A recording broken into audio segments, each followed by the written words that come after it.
Assalamualaikum warahmatullahi wabarakatuh. Berjumpa lagi dengan saya Janto Art. Di sini saya mau menceritakan kisah saya mengenai pembersihan sebuah rumah ya. Waktu itu saya diundang oleh seorang pasien di daerah Malang sana, daerah Wendit ya, menuju arah Ketumpang. Nah, waktu itu kita dijemput sama rekan si pasien. Jadi saya dijemput, ketemuan di mana, di pasar waktu itu. Jadi dia mengantar saya ke rumahnya pasien ini. Sesampai di sana, rumahnya besar sekali, bekas rumah seorang dokter ya. Di situ ada rumahnya besar, ada kamar-kamar untuk praktek.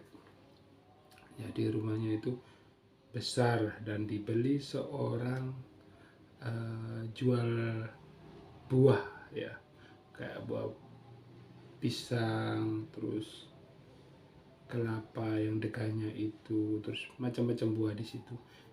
Dia tinggal di jualan di depan rumah besar itu, rumah dokter itu.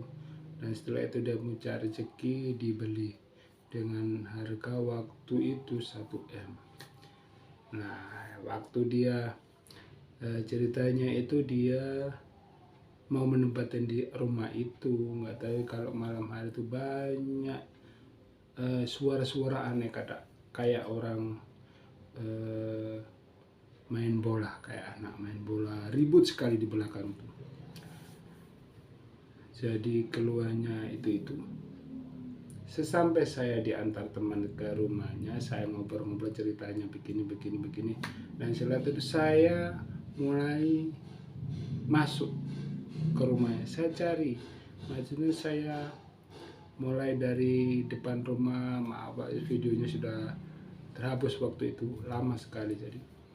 Jadi saya mulai masuk ke depan sambil saya deteksi, saya cari waktu itu ke kamar-kamar keliling. Nah, saya menemukan sesosok genderuwo kecil-kecil, dua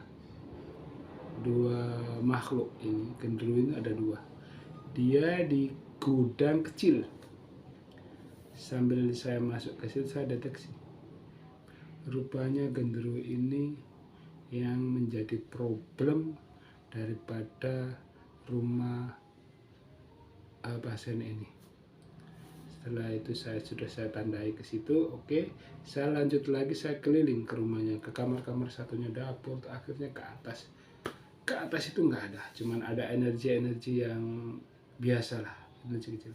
Jadi setelah itu saya ke ruang tamunya, kumpul sama keluarga dari bapak ibu yang minta tolong sama temannya yang ngantar saya nih.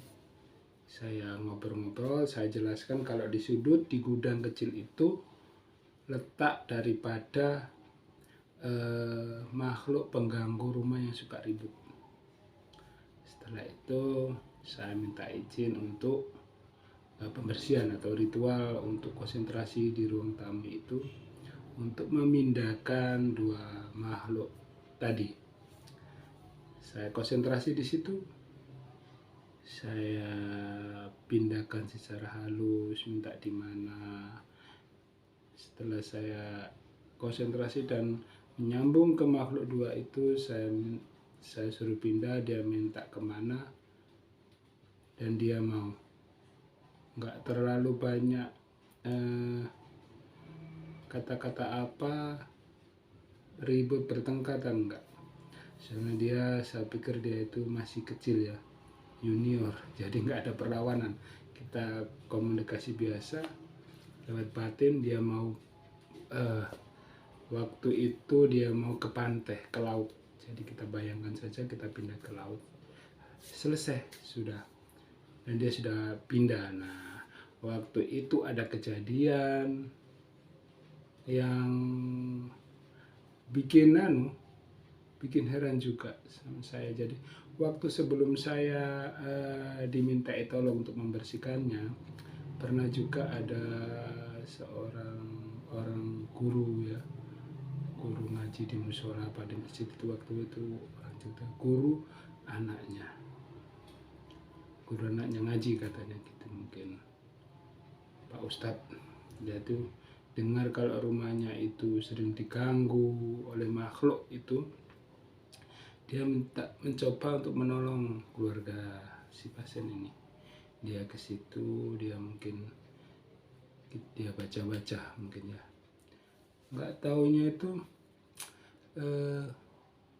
mungkin dia kurang konsentrasi atau apa, dia itu dicekik. Jadi si pasien tuan rumah itu baru cerita setelah sudah saya bersihkan. Jadi dia orang yang nolong guru ngaji itu dicekik sama gendruwo kecil-kecil itu. Kasihan enggak, akhirnya diantar pulang itu si ustadz itu, kasihan katanya. Nah, disuruh diantar pulang kan, soalnya dicekik sampai lidahnya keluar gitu, kayak mau pingsan katanya si pasien ini. Jadi diantar pulang. Jadi menurut saya begini, suatu pelajaran bagi saya waktu itu. Jadi kita ini harus menguasai ilmu kebatinan atau ilmu spiritual. Jadi nggak sembarang, jadi bidang sendiri-sendiri. Kalau kita pandai mengaji, kalau iman kita kurang, spiritual kita kurang, nanti sama makhluk-makhluk yang sebenarnya itu ringan sekali itu kita kalah. Karena iman ke Allah Subhanahu wa Ta'ala itu kurang. Jadi saya nggak menganggap si Ustadz itu kurang, enggak. Berarti kalau saya berpikir dia itu kurang mendalam spiritualnya. Nah, sebagai pelajaran bagi kita semua. Itu pengalaman saya membersihkan rumah seorang